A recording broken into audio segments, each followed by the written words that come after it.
हिंदू नववर्ष पर मैनपुरी में निकलेगी विशाल शोभा यात्रा। कई प्रदेश की फेमस झांकियां होंगी आकर्षण का केंद्र। उत्तर प्रदेश में मैनपुरी में 9 अप्रैल यानी नवरात्रि के प्रथम दिन मंगलवार को प्रतिवर्ष की तरह इस वर्ष भी विशाल हिंदू नववर्ष उत्सव का आयोजन किया जा रहा है। शोभा यात्रा की तैयारी के संबंध में नववर्ष शोभा यात्रा समिति की बैठक नगर की पंजाबी कॉलोनी स्थित श्री एकरसन नंदन आश्रम के महामंडलेश्वर स्वामी हरिहरानंद सरस्वती जी महाराज के सानिध्य में संपन्न हुई। बैठक में शोभा यात्रा का रूट, झांकियों की व्यवस्था को लेकर विस्तृत चर्चा हुई। शोभा यात्रा गत वर्ष की भांति शहर के करहल रोड स्थित राजधानी स्वीट्स के सामने से प्रारंभ होकर नगर के मुख्य मार्गों में भ्रमण करती हुई स्टेशन रोड पंजाबी कॉलोनी स्थित श्री एकरसन नंदन आश्रम पर संपन्न होगी। महामंडलेश्वर स्वामी हरिहरानंद सरस्वती जी महाराज ने बताया कि नववर्ष शोभा यात्रा 9 तारीख को प्रायोजित की गई है और प्रतिवर्ष हम लोग नववर्ष के लिए एक संयोजक की नियुक्ति करते हैं, लेकिन इस बार संयोजक पर किसी का नाम नहीं रखा गया है। जो नववर्ष महोत्सव समिति है, समिति के माध्यम से इस वर्ष शोभा यात्रा निकाली जाएगी और हमारे सभी कार्यकर्ता हमारे साथ हैं। विशेषकर राष्ट्रीय स्वयंसेवक संघ के लोग हमारे शोभा यात्रा निकालेंगे और शोभा यात्रा के माध्यम से हम नगर में जागरण कराना चाहेंगे। प्रतिवर्ष की भांति जिस तरह प्रतिवर्ष नगर में शोभा यात्रा निकालकर जागरण करते हैं कि अन्य पर्वों की तरह, अन्य त्योहारों की तरह नववर्ष वाले पर्व को भी हम समाज में परोस सकें, समाज में हम मिलकर उसे मना सके। इसलिए हम शोभा यात्रा के माध्यम से प्रयास करते हैं कि शोभा यात्रा वाले दिन हमारी बहन बेटियां दरवाजों पर रंगोली सजाकर मनाएं, हमारी माताएं घरों में पकवान भोजन बनाएं, जिससे बच्चे लालायत होकर ये पूछेंगे कि आज क्या है। वही अपनी बात कहते हुए और क्या कुछ कहते नजर आए महामंडलेश्वर स्वामी हरिहरानंद सरस्वती जी महाराज। आइए हम आपको इस खबर के जरिए सुनवाते हैं।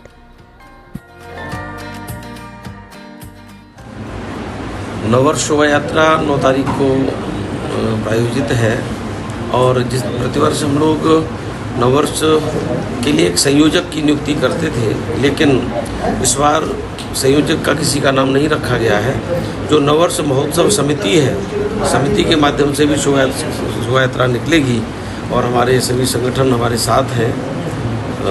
विशेष करके राष्ट्रीय स्वयंसेवक संघ के साथ हम लोग शोभा यात्रा निकालेंगे, उनके नेतृत्व में यात्रा निकलेगी और शोभा यात्रा के माध्यम से हम नगर में जागरण करना चाहेंगे। प्रतिवर्ष की भांति जिस तरह से प्रतिवर्ष शोभा यात्रा निकाल के नगर में जागरण करते हैं कि अन्य पर्वों की तरह, अन्य त्योहारों की तरह नववर्ष वाले पर्व को हम समाज में परोस सकें, समाज में हम उसको मना सकें। इसलिए हमारा शोभा यात्रा के माध्यम से प्रयास है। शोभा यात्रा वाले दिन हमारी बहन बेटियां अपने दरवाज़ों पर रंगोली सजा करके बनाएं, हमारी माताएं घरों में पकवान भोजन बनाएं, जिससे बच्चे लालायत होकर के पूछेंगे कि आज क्या है। माताएं उत्तर देंगी कि आज हमारा नववर्ष प्रारंभ हो रहा है।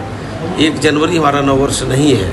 नववर्ष का उत्तर देते समय ये जरूर माताएं बताएंगी कि जो 1 जनवरी नववर्ष मनाते हैं वो नकली नववर्ष है, हमारा असली नववर्ष चैत्र शुक्ल पक्ष प्रतिपदा है।